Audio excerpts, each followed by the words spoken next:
For those of you that are new, thank you for coming just to see what's going on Tech Fridays. So basically what happens in Tech Fridays, we meet twice a month, every other Friday, 10 o'clock from 2 to 8 in this room. You can either come physically or you can join virtually via Zoom.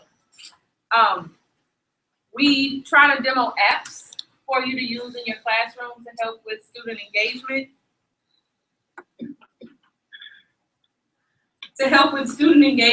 Assessment, and just to get those students involved in some type of active learning. Also, we have app or technology demos, which we've had a couple so far this semester, and we want you to consider using the Apple tools to enhance your curriculum.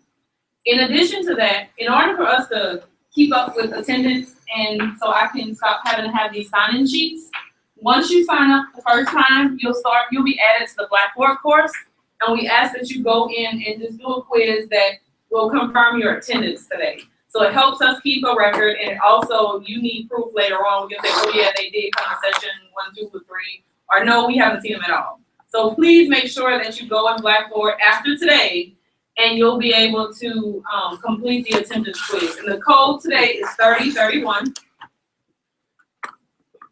And if you don't have a Blackboard account, let us know so that Christina will have to do some other things to make sure that you actually have an account. What's the course number? You have to be added. We mean the course number. The attendance code. It'll be PC tablet. It'll show, you know how on Blackboard it shows the courses you teach? This will say courses you are enrolled in. Just like you're a student, because you're a student. Yeah, so the same way you log into your regular Blackboard, you would do that. You'll see courses that you're enrolled in, and this one will be at the bottom. And then on the tabs, the side tabs, it will say attendance, and then that's when you just click on today's date, and it'll ask you what was the code, and you just enter the 3031.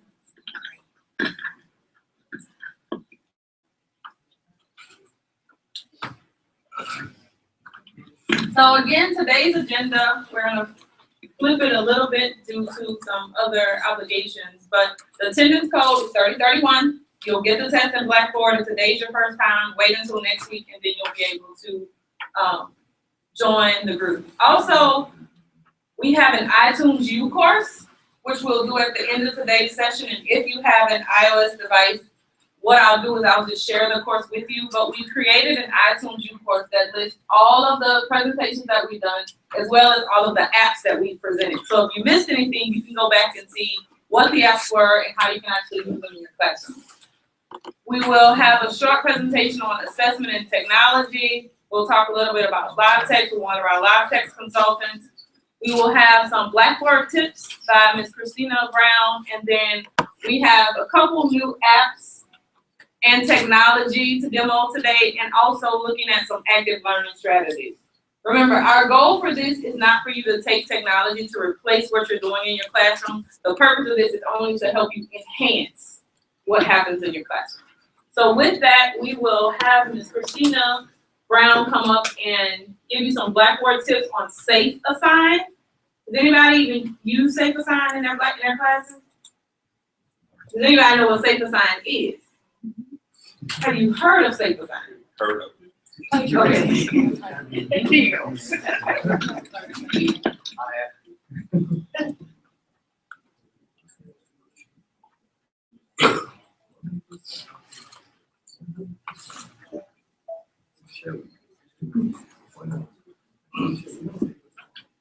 Now, while she's bringing it up, our Blackboard tips 2 weeks ago were Grade Center and how to create a smart view.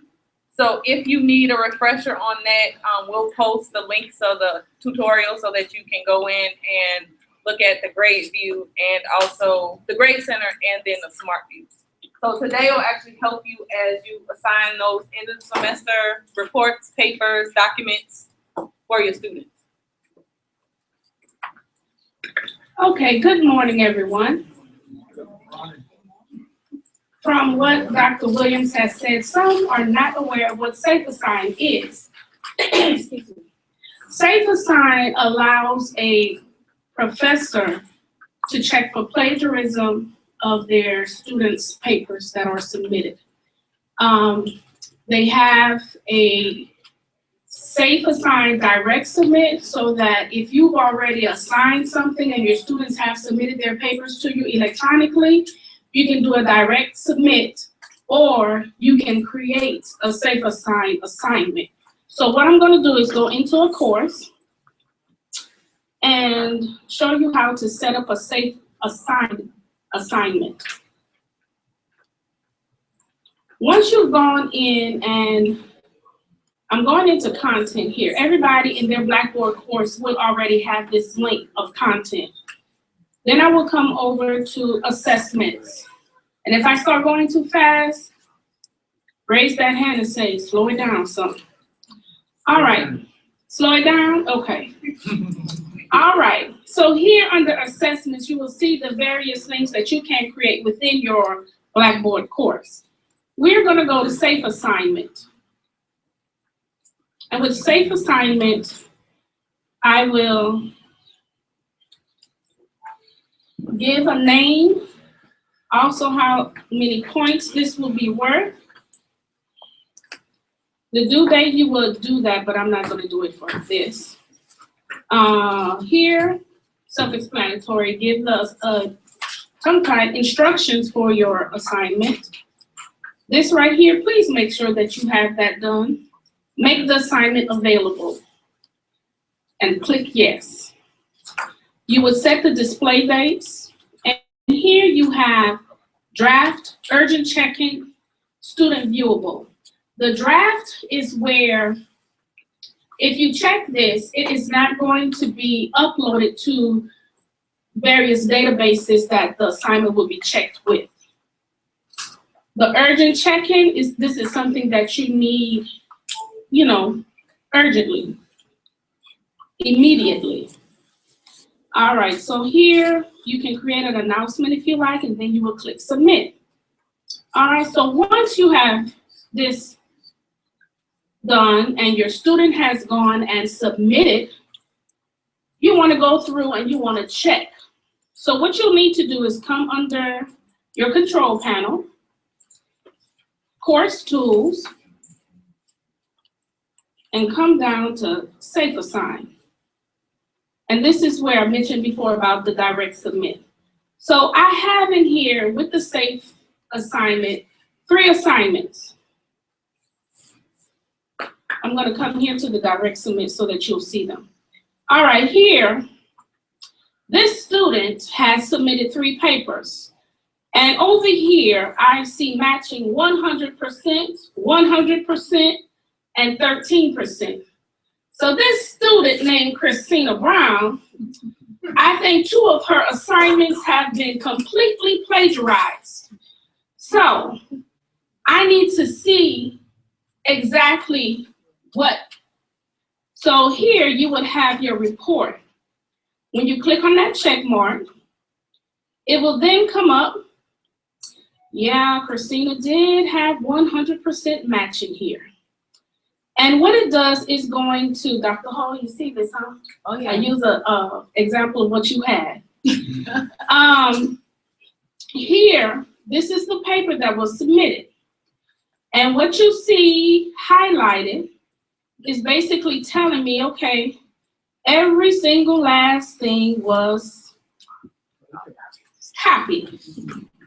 Now here, in the check mark, that highlight is showing who the owner of this paper is. And that's Dr. Hall. Now what I want to do is go back to this other one. This one, it shows 100% also. And what the report does is going to give you, especially if it is something that has been copied from the internet, it's going to give you the exact URL address the student copied that information from. So here, Edna Hall, let me scroll down to this green part to see. That came from the Scrib site. Oops, was it Scrib?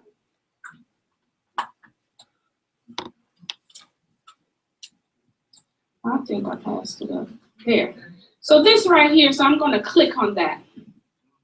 And sure enough, suspected entry, 91% match. And here's going to show you exactly the URL And there's the statement. Now, I'm gonna come to this report that is 13%. Oh, well, Christina has a variety here.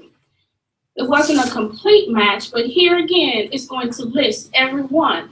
But I notice here, another student's paper. So, I think I need to go visit that pink highlight to see what it says. So right here, I'm gonna click on it. It came from another student's paper, but it's showing exactly where that information came from. Okay? So, how many hands said that they had heard of SafeAssign?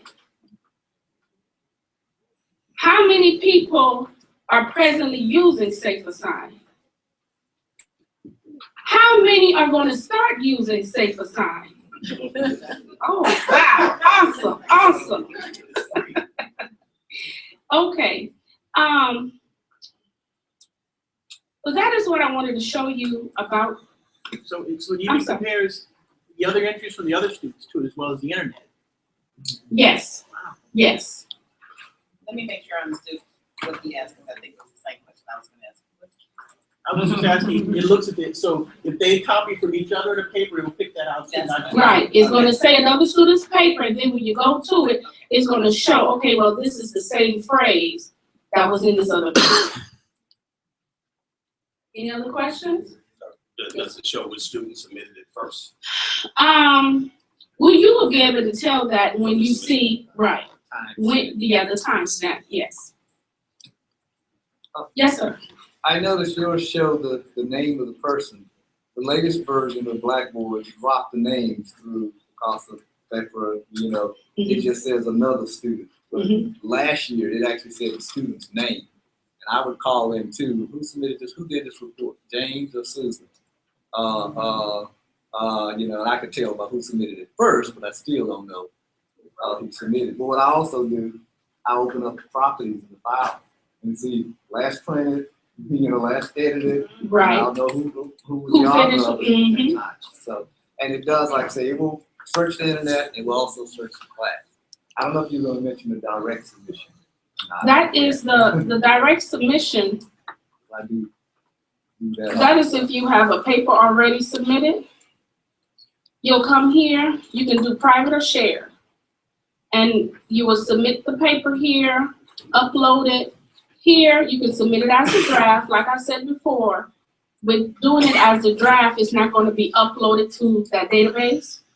And with the skip plagiarism, it's only going to add the paper to the database, okay?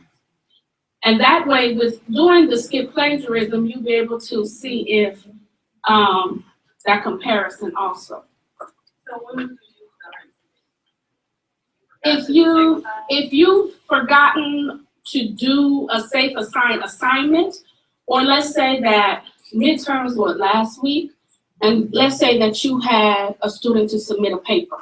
They've already submitted it. You can go straight here, do submit a paper, upload it, and let it go through. Okay? Yes, sir. One other comment that from my reading is, it says if it's more than 40%, likely it came from another source.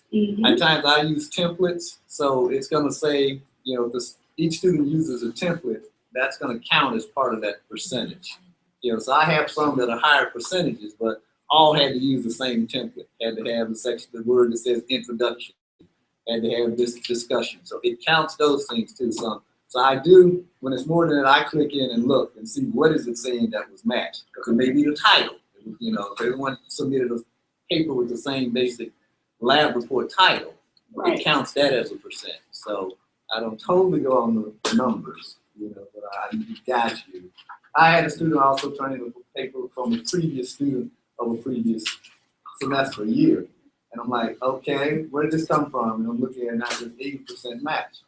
I remembered the paper, already had it in my database. Right. The student dropped the class shortly after. Yes, sir. Would it recognize properly indexed references? Like if you have someone doing a research paper and they properly index a reference which they're using. Because giving credit to the source. Right. If it's something from If that it's done source, it properly. will say it came from www.sciencedirect. Yeah, it will say that. It's not gonna look at the citation, but it's gonna say this information came from that. So in essence, if the citations, if the student makes proper citations, then it is still counted against them. Well, I mean, In I the- can look at citation. in the percentage wise. Information came from somewhere else. When you read the paper, you can tell that it's properly documented. Yeah, no, but I'm speaking of in the percentage wise, it is counted as part of the. Right, but that doesn't have anything to do with anything. That's letting you know something. That's information Verifying. to interact. Here's an example here of their works cited page, and it's still put in. Yeah, as I said, when she clicks on it, it shows where it came from. It shows, Right. yeah, what they typed and where it came from. Right. And it took you directly to that source. Yes. I teach a technical writing class, I have to. Were there any other questions? Yes. I've been here a long time, and I can remember many years ago, we used to almost use election. Students don't cheat when you do this. Don't use the same fonts, don't use the same order. Change the introductory stuff. This is just an advance of all this stuff I'm thinking. This is so far that this is an advance of the evolution of what we used to do a long time ago. Same thing.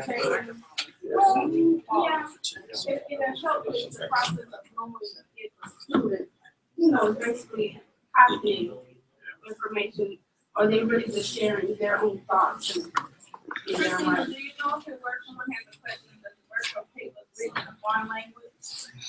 Oh, now that, I'm not sure. I'm pretty sure it does. Yeah.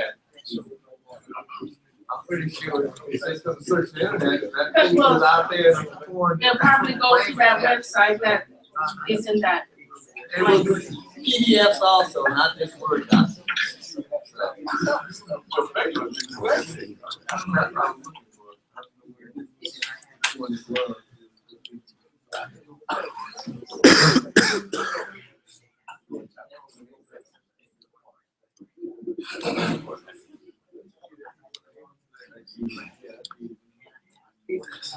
Okay.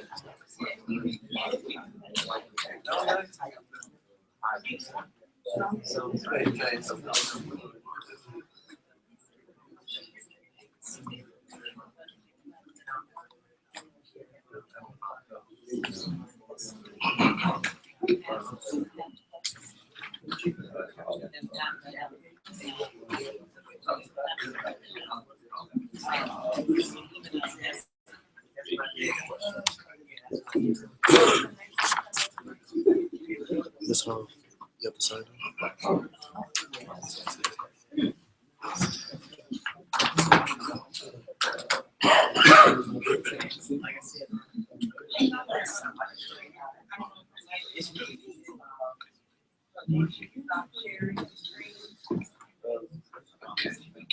We're gonna switch gears a little bit and, we have Dr. Segura here to talk to us about assessment and technology.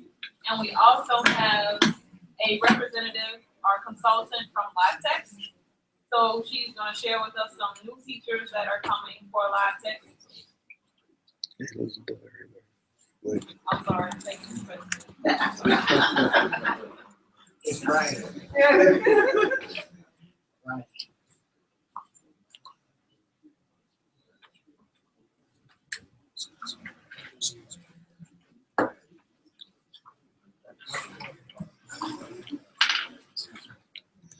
Good morning. Good morning, Southern University faculty. For those of you that do not know who I am, my name is Donovan Segura, and I am the interim director of the Institutionalizing and Sustaining Strategic Assessment Management Title III activity. Every time I say it, it takes my breath away. But mainly, we focus on assessment. And so today I want to provide you with some nuggets on how technology plays such an effective role in this assessment process. So I want to begin by saying what assessment is, why we assess, the different types of assessment there is, and then I have a consultant from LiveText who's going to share some of the new and innovative features of LiveText. How many of you utilize LiveText? Well, that's a good thing. All right. We'll talk about that later. So, in brief, assessment provides us with that credible evidence of whether or not we are reaching our expected outcomes and are fulfilling our objectives. While we assess, we just want to continuously improve student learning. It's all about improving student learning. Now, we know that there's professional responsibilities, state governments, accountability, but we as faculty should want to be better. We should want to know that our students are grasping the required information that they need. And we determine this by means of assessment. Okay? Let's talk about just very short, assessment and accreditation, the evolution of expectations. In the 1980s, SACS required that we have a plan. The 90s, they wanted us to collect data. Now they want to see what we're doing with our data. So now we have to close that loop. So it's not just about having a plan, collecting it. We have to show evidence that we're doing something with our data. All right? I'm gonna speed through this. How can we use technology as it relates to assessment? Technology enhances the assessment process. It offers more sustainable options for interactive grading. It provides choices for both teachers and students. It captures a wider skill, for example, through citations and e-portfolios. Efficient submission, marketing, moderation, and data storage process. How many times have you went to take a survey at the maybe the airport, and you have to pick out a little slip, or when you go to a restaurant, they ask you to take a slip and fill it out and turn it back in? Well, with LiveText, you don't have to worry about any error. You submit your forms. You can do surveys through LiveText. You get your response rate immediately. It's accurate and it's prompt. Thank you. So I know we use LiveText to create assignments for our students by ways of them to submit their assignments, but there's so many new and innovative features of LiveText. And Ms. Carey, are you there?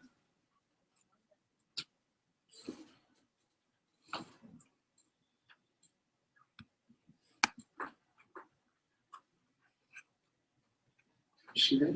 I wanted to share with you some of the new and innovative features that you might choose to use in your courses that LiveText provides.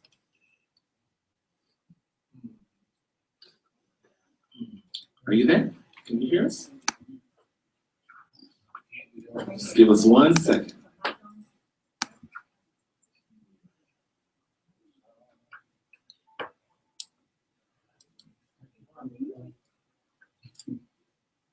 We can see you, but we can't hear you. Last time they had a problem over there, they had to set the speakers up. Okay. Just give us 1 second.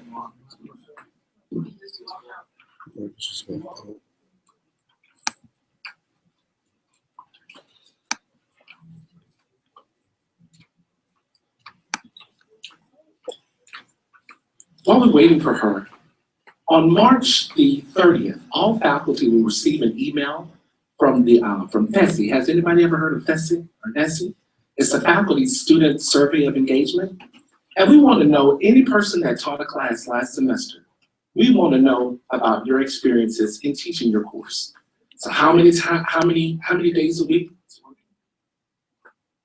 How much time do you take preparing for your courses? How many homework activities you get throughout the semester, throughout the week? How many papers you require of your courses? So if you will, you'll get that email on March the 20th, and we would ask that you would participate and help us as it relates to this effort. March the 30th, I'm sorry. You're gonna get it, and you're gonna get several reminders, okay? Also, while we're waiting.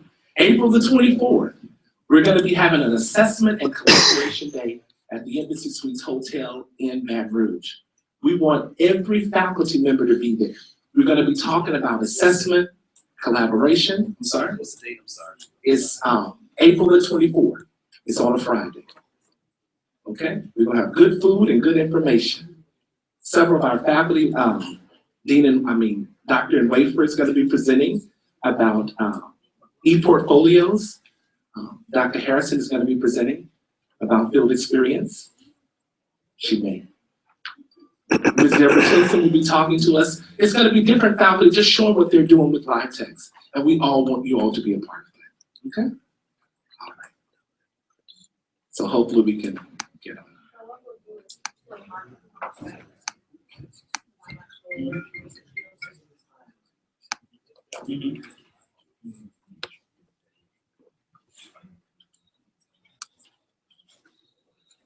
We'll just move on to,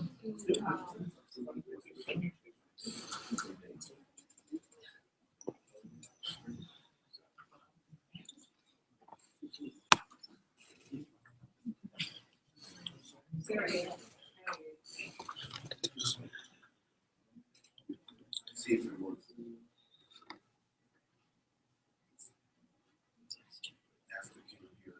Can you hear us, Carrie? Can you hear me? I can hear you. Great, we got you. So this is Ms. Carrie Diaz. She's the implementation coordinator for LiveText, and she's going to share with us now some of the new and innovative features of LiveText. Thank you, Carrie. Carrie, do you want me to share your screen? Yes, please. Good morning, everybody. How are you?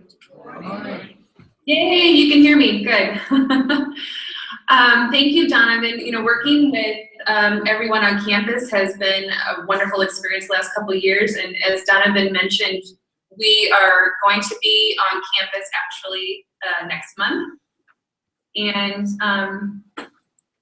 Francesca, I'm trying to share my screen and I'm not sure where to go from here. Okay.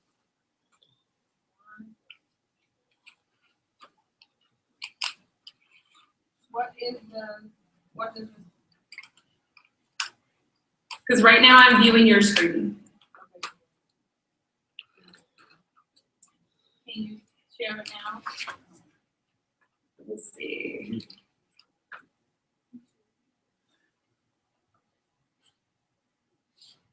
If I can get out of here.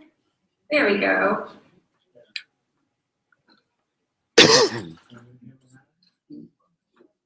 All right, are you seeing my screen? No, we are not. We see you, but not the screen. Okay. Okay, wait, hold on. Let me minimize.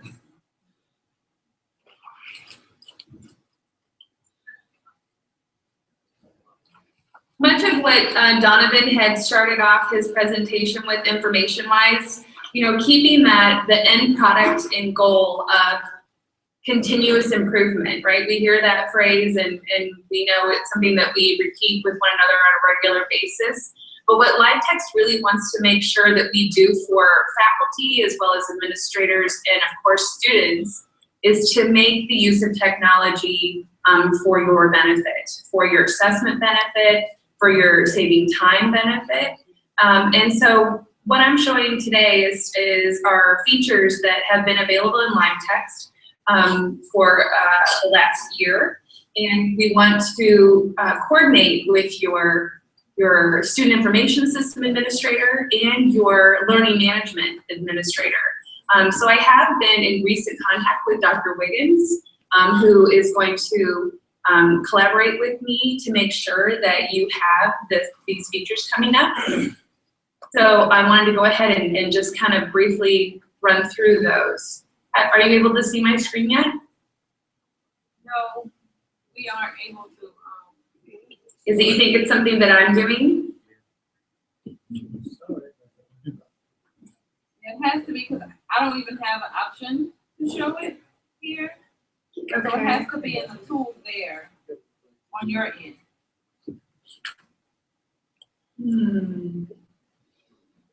I've selected share screen. There it is. There we go.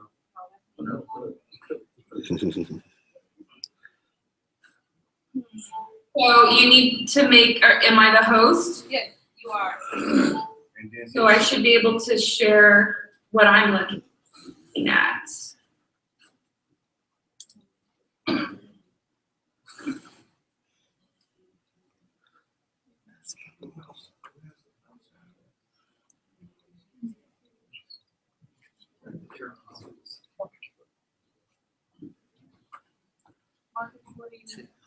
she has to do it. It started. There we it go. is. All right. Okay. There now. Wonderful. All right, so what I need to do is get over to my, here we go. Awesome. You see your email. Do you see it ready now? Nope. You see your email now.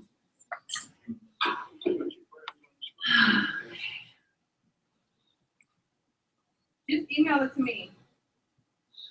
If that'll help. Okay. We see your email very clearly.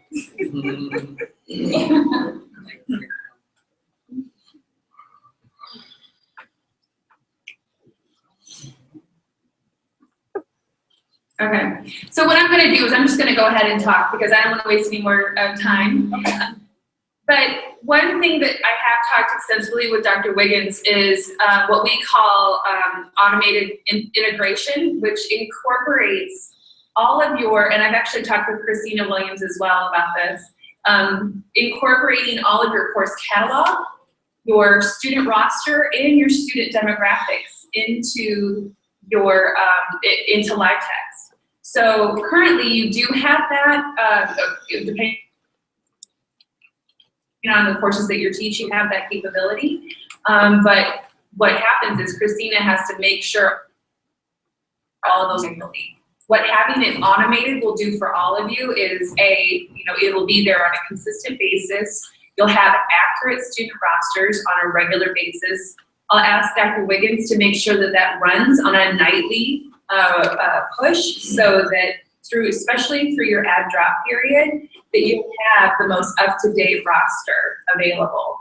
And this will keep the ability to make sure all students have a live text account, that all faculty has the most up-to-date access to live text, and that we'll have the most complete data that's been collected by all faculty. So that's one of the first things that we want to make sure that SUBR has at their fingertips.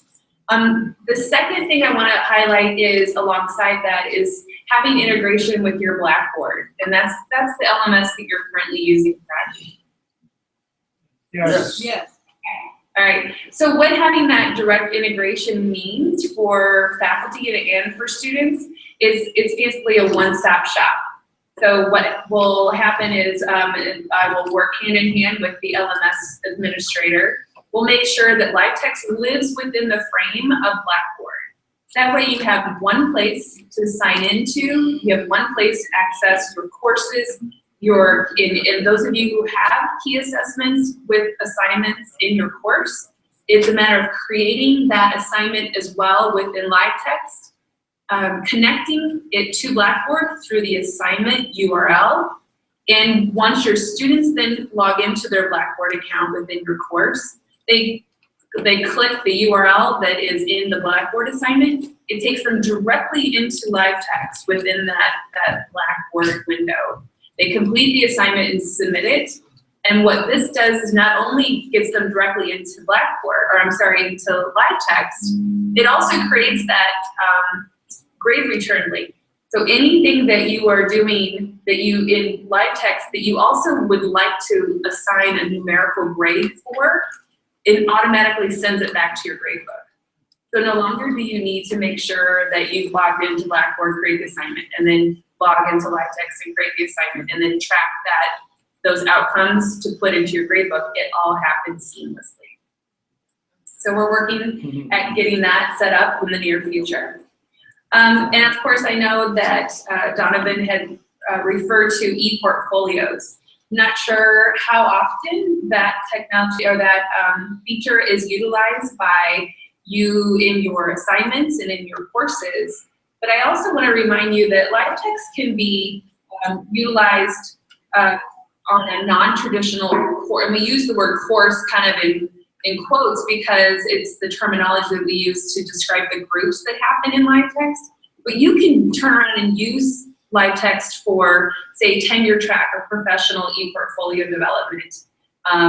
You can create your own course and make sure that you are documenting all of the accomplishments that you are creating with your professional track, with your tenure track. Incorporate that into an e-portfolio and share that with either your department head, your program head, your college dean. That format also works great, and I know that we're working with, Donovan and I are working on making sure that as far as program assessment is concerned, that format will be created to share upline with the institution, all of your program accomplishments and let me see what I got.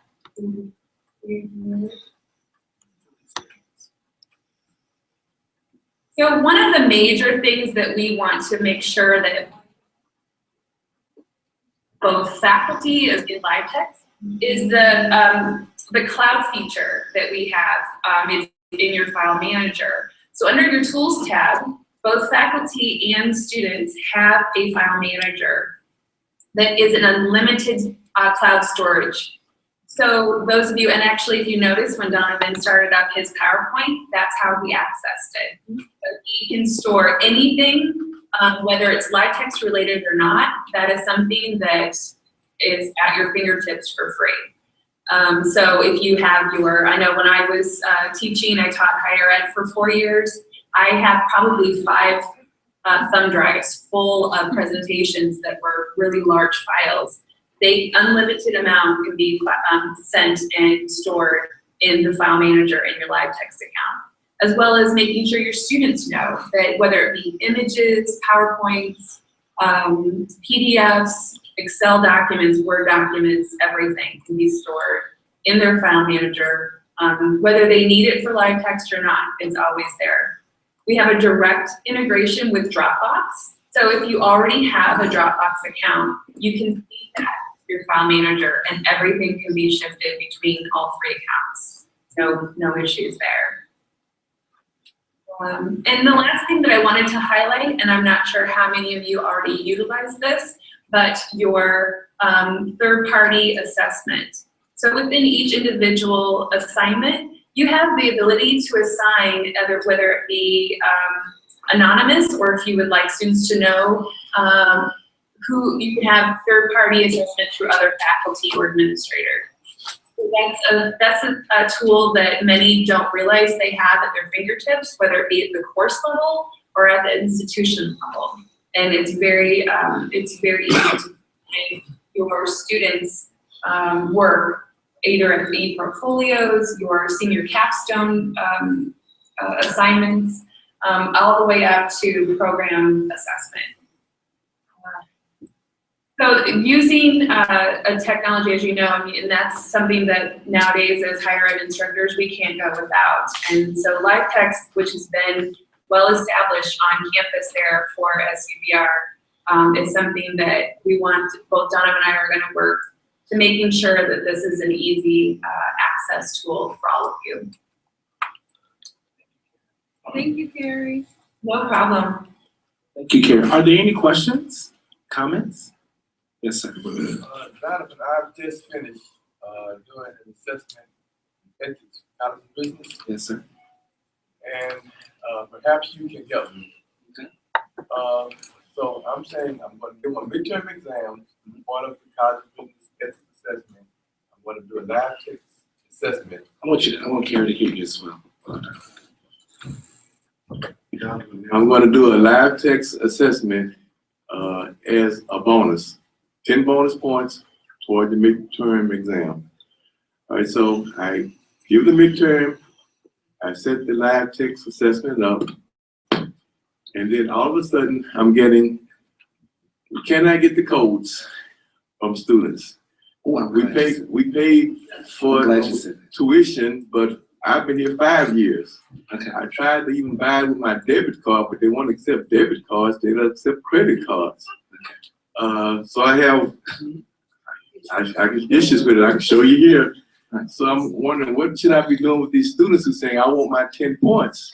But the live text assessment time is clicked off now.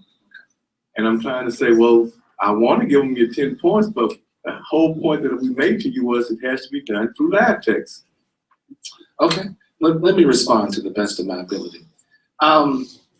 We have had some issues with distributing the codes in the past, mainly because we had moved to this new electronic way of issuing codes. In the past, the university only charges students from the summer of 2010 onward. So that means if you came to Southern University prior to 2010, you wouldn't be eligible to receive a live text code from our office. You'll be required to purchase it independently. Well, let me finish. Let me just finish. All right. Now, in the fall of 2012, there was an error in the system. Mostly all students that came to Southern University in the fall of 2012 were not charged a live text fee. It was an issue with cashiers, comptrollers, whomever does the fee. But this is what happens. If they paid for a live text code in the past, they would come to our office and we would manually distribute the code. Now we have a process as of this semester that when a student pays for live text within their tuition, we automatically send them their live text code to their SUBR email address or any other subsequent email address they may have on file. Now, it doesn't deny those students that came before this semester because we're still trying to issue them their codes the old-fashioned way. So we move from that system, but there's still some students who say they come to get their code, they don't really come to get their code. And then they come and tell you, well, we don't have our code, we don't know what to do. So we make ourselves available every day, 10 a.m. to 12, 2 to 4 every day to distribute live text codes. Now, some of them that were not charged, they just didn't have the $98 to pay, okay? So we worked up a way to where they could have the fee added to their fee bill. And then of course they would pay it the next time they paid their fees. So that was working as well. So we're still trying to perfect this model of issuing live text codes, but as of semesters prior, we're just trying to do it the best way that we can. If your student does not have a live text code, I would suggest to you to tell them to come see me. Where? They could come see me Monday through Friday. Stewart Hall. Stewart Hall 113, 10 a.m. to 12, 2 p.m. to 4. Okay? And we can set up something for them to have their live text codes. So that has been an issue. But moving forward, any student that paid for live text this semester receive their live text code to their SUBR email address. Every student. So if they came in the spring, trust me, they have it. All right? Any other questions? Carrie, thank you. Okay. In engineering, we're using live text for our assessment. Yes, sir. And I don't have assignments per se that the students are submitting, but I'm uploading things. I really don't have time to do this till the end of the semester. And I've gone in at times and I'll get access denied. You know, you lock us out of that. Oh, I never lock you out. So you don't do it? No. Let me share with you. If your accounts are ever expired, sometimes we have to extend that time period. No, I can get into the account, but the semester, the term. You know, I get a big pink screen when I go But back share and with me again, forth. it's a certain time. Yeah, I understand. I guess we're told we must get our data in by. Because we have reports that we have to write, and then we have to submit, so there is a window. Okay, but we can't get back into those sites. I'll have to check into that because I've never locked anyone out. We want to get as much data as we can. Because I had some additional data, but I can't. If you have that issue again, just contact me, we'll work it out. Here's my pink screen now, access denied. That's it. Yes, student view. We'll work that out. We'll show you how to work There's that. more data I would like to put in, but I can't. Well, we'll make that, I promise you, we're gonna make it available. I'm not locking you out. Well, whenever I have a problem, I just send an email to. That's it? Support. Yeah. And then they go ahead and send it. Sometimes your accounts are expired and sometimes we have to get them extended indefinitely, you know, but sometimes it does happen. Any other questions? Thank you so much for your time. Thank you, Carrie. Thanks.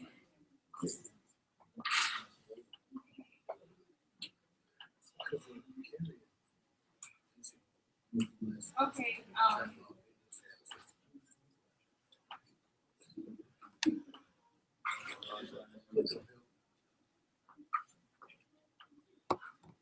hopefully, these two presentations have added some value to you and also helped, because I actually had an issue this semester with a student that said he couldn't get a live text code, that no one was there. And I was on the phone with Dr. Segura at the time, and the student was sending me the email, so it was like real time, and so he wasn't really there.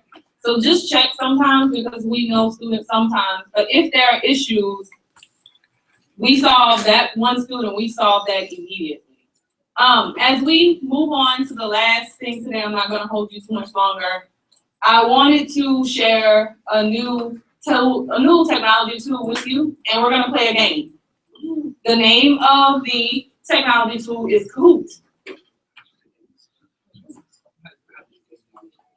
Working with, thanks to Dr. Segura, he reminded me about the use of Kahoot. So this is what I need you to do. Follow the directions on the screen. It says,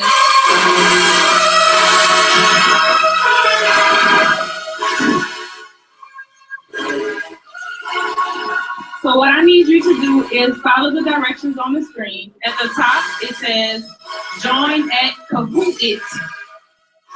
And that's the pin that you enter. So if you have your phone, your iPad, everybody, if you don't, it's fine if everybody can't get on, but if you can, we can get a few players so I can show you how this works.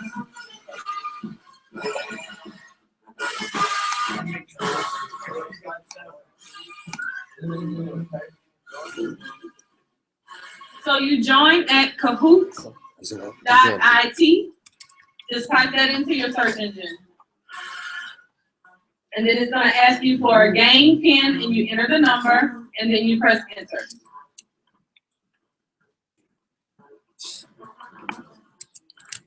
Now we have 3 players. And it allows, this is free, just so you know, I'm all about free tools. This is a free tool. I added this music myself. This is not the music from school. You just have to attach a YouTube link. And so whatever, if you want something specific to your discipline, to your class, my music instructors in the back, there may be a specific piece that you want to play while you're doing the game. So we're up to 14 players, 15 players, 16 players. And what this does too with your students, if you're doing this in class, everybody, so now we're all in. So what we're gonna do now is there's 2 questions. And as we go through the questions, you'll see and kind of get a feel for the competitiveness that this can bring to your class. And you don't have to have Apple TV. This is just with internet and a computer. Is everybody in? Join at Kahoot.it, and the pin is on the bottom of the screen.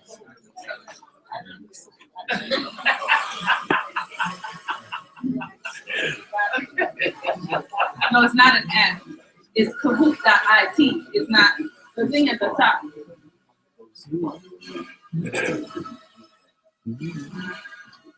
I have your. Yeah.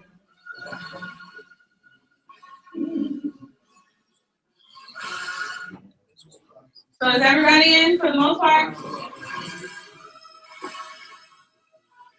So now we're gonna start the game. It says 2 questions. Are you ready?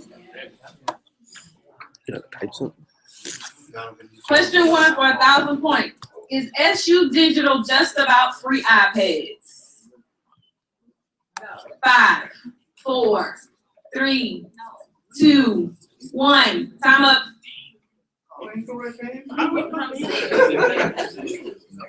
How are we supposed to answer? There was just a big bunch of things. Yeah. And read. All right, here's the next question.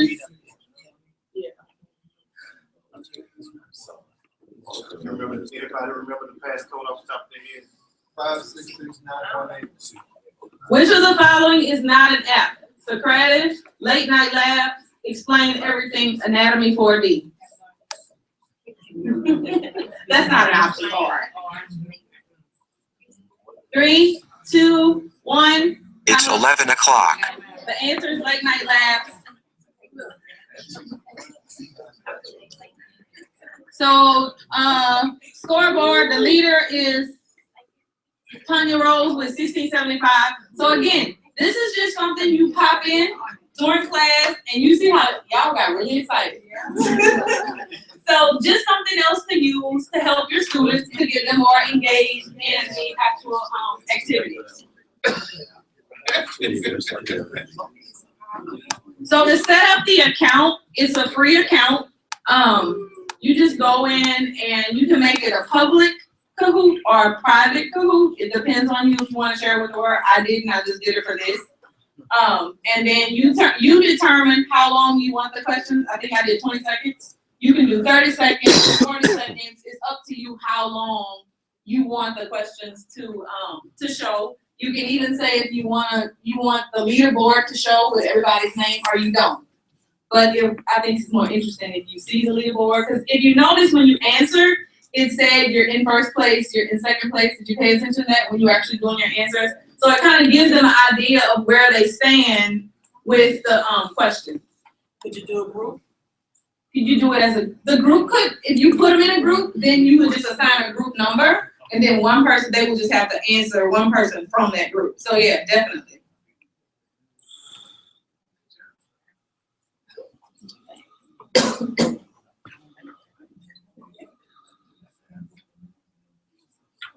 Okay, a few active learning strategies before we leave today.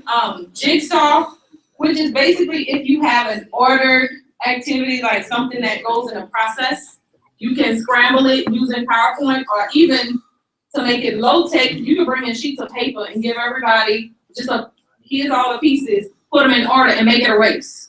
Who can put the objects in order the fastest? Again, just to get them to be responsible for their learning and be engaged in the activity. So you're not always putting out the information, but they're actually giving you something back.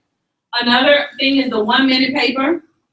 And there's multiple ways you can do this one. The 1 minute paper, you can have them posted on the Blackboard as an assignment, or posted on live text, and there's your live text assessment.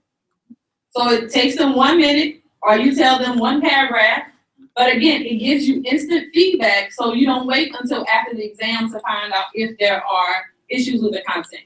Then the last one for today is fishbowl, and you can use a bucket, you can use a cup, that's just the term. But what they do is, again, students may not want to, they may have a fear coming to you directly, so they can write the questions on a piece of paper, drop them in a box. Then at the beginning of class, at the end of class, throughout class, you just pull out a question.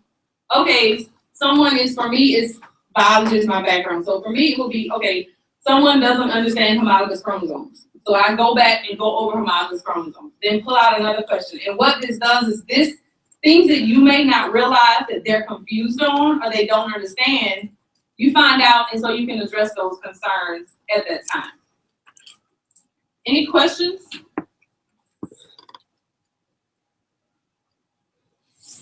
Let me switch over to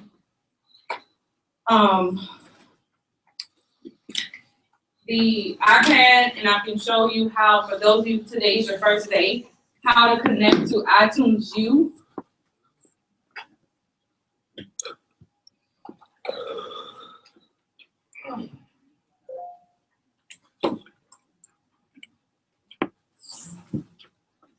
So for those of you that have Apple TV in your classrooms, are you teaching a classroom?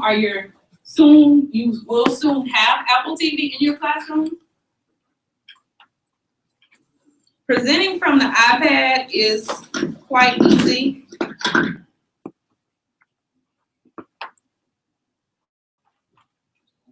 So if you're in a room with Apple TV and you've never used it before, on the bottom of the screen, if you slide it up, there's something that says AirPlay. And you always look for the room that you're currently in. So in this case, we're in 218 JB Moore Hall. So I select that room, I turn on mirroring, and it's gonna give me a code. So I enter the code.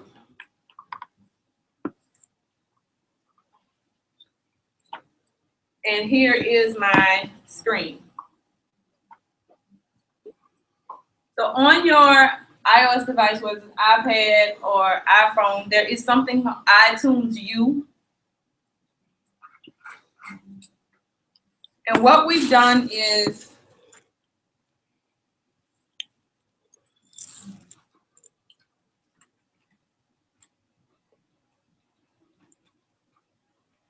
we have cataloged all of the information, bless you, from the session. So again, if today's your first day, it's okay, you can go back.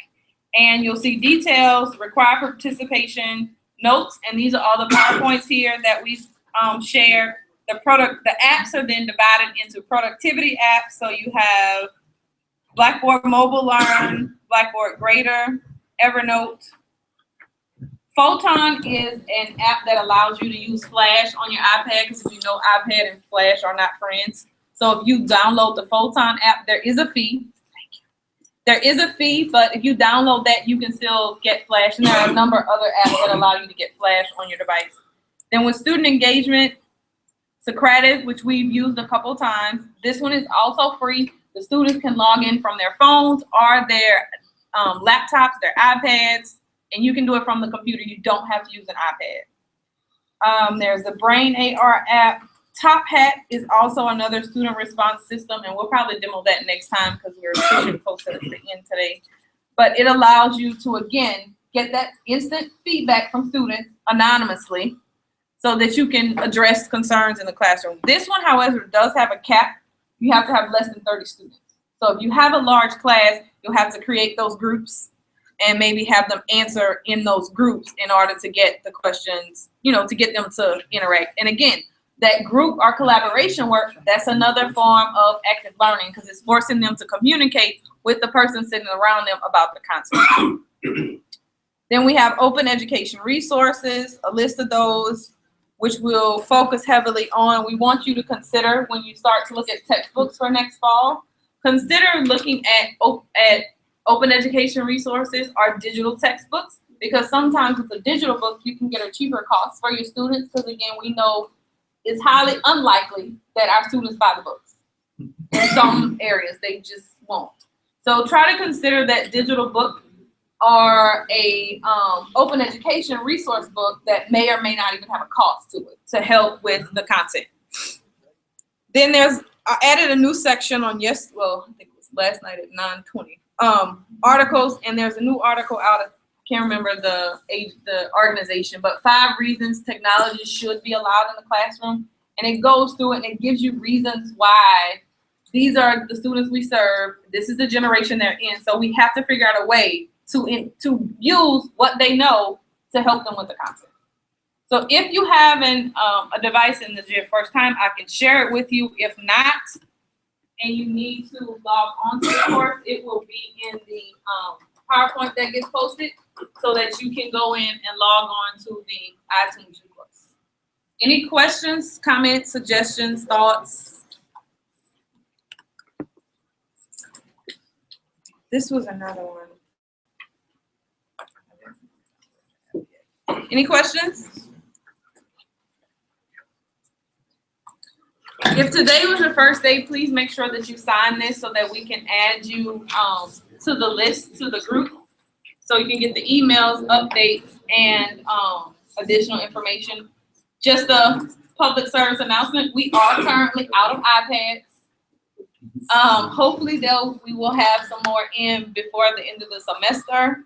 Fingers crossed, but we don't know. But I'm saying that to say this is not just to get a free iPad. We will, we do expect when we distribute the iPad that you're actually using the iPad in your classroom. If that is not the case, Dr. Thomas will retrieve the items. So, feel free, again, if you don't have one yet, don't stay away because you don't have the device. Because sometimes, like the Kahoot, you can do that on the PC in the room. You don't need an iPad. So please still come, please have your colleagues to still participate, even if they don't actually have the quote-unquote free iPad.